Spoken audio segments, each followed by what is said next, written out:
unedited copy of the recording of the March 12, 2014 City of Evansville 2012 Audit Exit Conference conducted by the Indiana State Board of Accounts.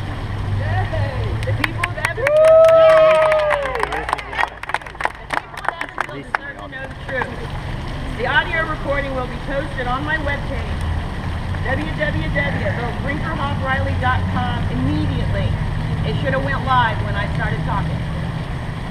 The state auditors gave the city finances an overall qualified opinion, with adverse opinions on select portions. A qualified opinion is issued when accounting practices do not comply with generally accepted accounting principles.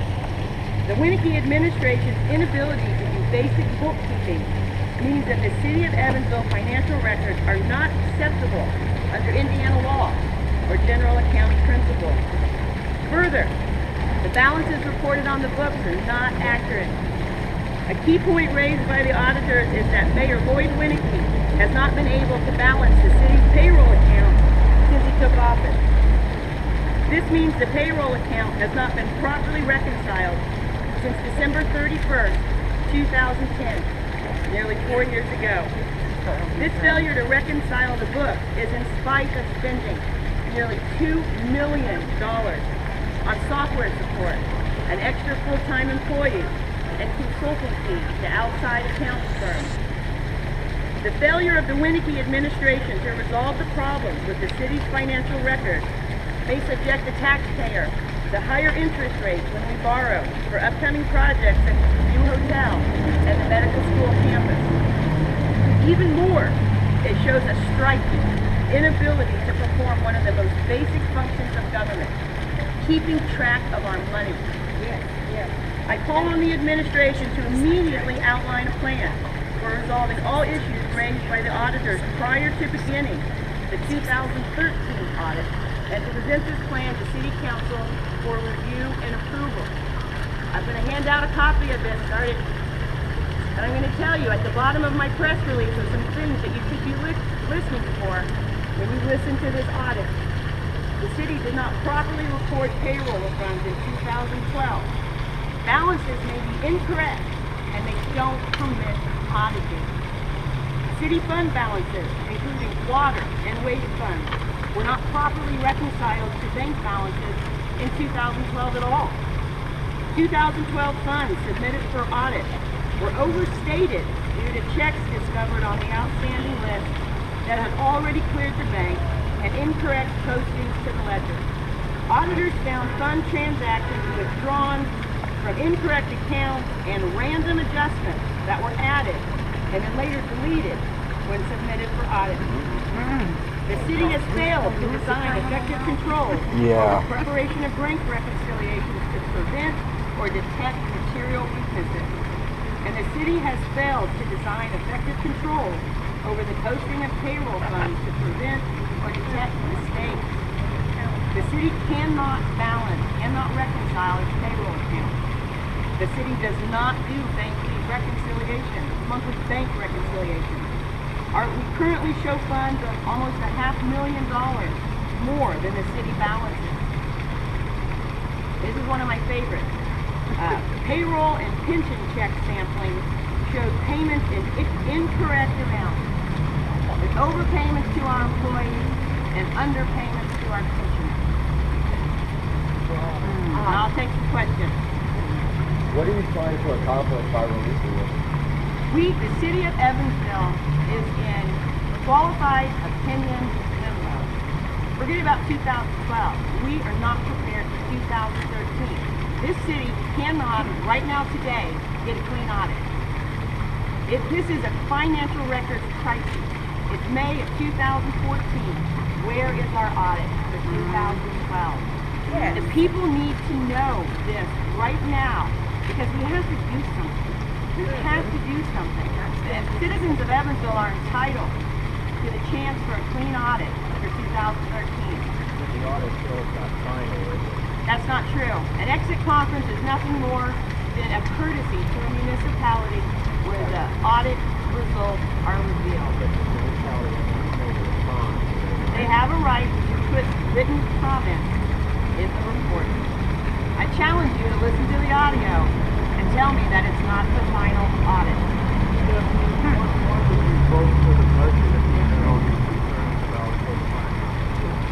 Can you repeat the question? The budget was voted on last year.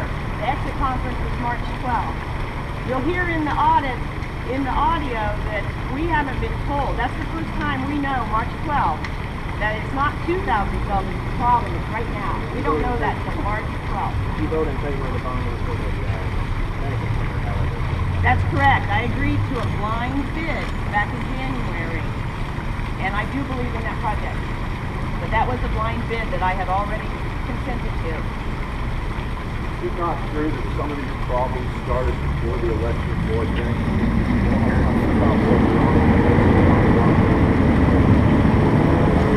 I don't think the Weinsappel administration is relevant. This is basic bookkeeping, and Mayor Winnecke's had 2.5 years. And this isn't even about criticizing Mayor Winnecke. It just has to be revealed. Because we've only, the State Board of Accounts, just here for months. They did the best they could to help us reconcile our accounts. They did everything they could to help us balance our payroll accounts. They couldn't get it done. And now they're going to be back in just a few months, and they're going to want to audit 2013, and we can't go through that audit. Sir? I am proud to alert the people of what's going on, because I love this community, and we've got to fix it. Yeah!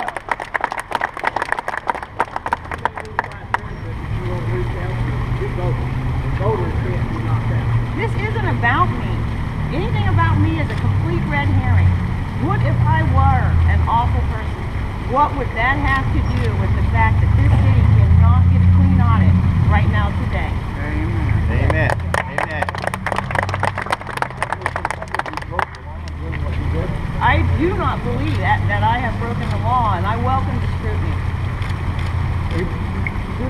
Report was knowing that it was supposed to be a private meeting, supposedly illegal.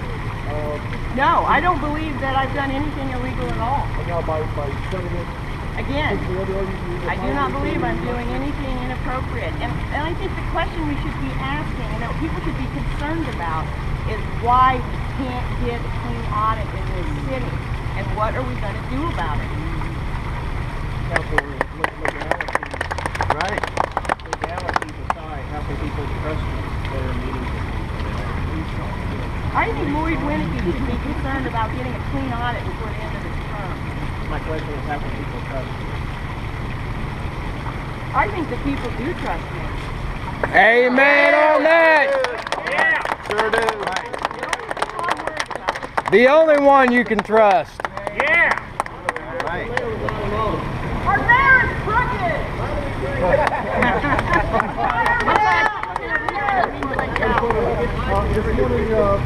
This morning, fellow councilman John Brinkerhoff told a local TV station that you were quote unfit to be on the council. How do you respond to that? And do you see any problems in John I'm here today on my time. If there's a quorum that appears tonight for city council, that meeting will run pursuant to the agenda. And I would challenge you to find some kind of day or time when I ever acted inappropriately in a council meeting. That's not what this is about. City council needs to be concerned about getting a clean audit before the end of our term. And I know that they are. I know that even though I stand here alone today, that city council members are concerned about the state of the city's finances. Do you see an ethical problem with releasing a conversation that was presumed to be private? I don't believe the conversation was presumed to be private or ever protected, and I don't have an ethical view. Does that have something to do with being elected officials and being in the public eye, that you should be allowed to interact with the public and everything you say, as everyone has the right to know what you believe in? I'm not sure I understand the question. The question is because you're an elected official, you think that there shouldn't be a private conversation? Oh, absolutely. I mean, there's a statute that says that the document in that room is confidential. That's the only thing in that room that was confidential, and that statute needs to change. The public has the right to be there. This is the last meeting. This is the last time that the State Board of Accounts is here.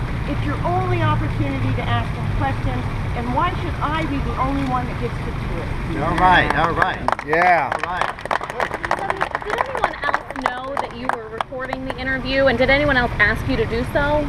I am here today for the very first time releasing a recording that I made. And I'm releasing it today for the first time in the public domain and in the only form that it exists, which is an audio file that was on my phone. Did you not release it to City County Recorder or Court of Jail? Maybe I wasn't clear. I am releasing it for the first time today to the public domain in the only form it exists, which is an audio recording. Yes or no?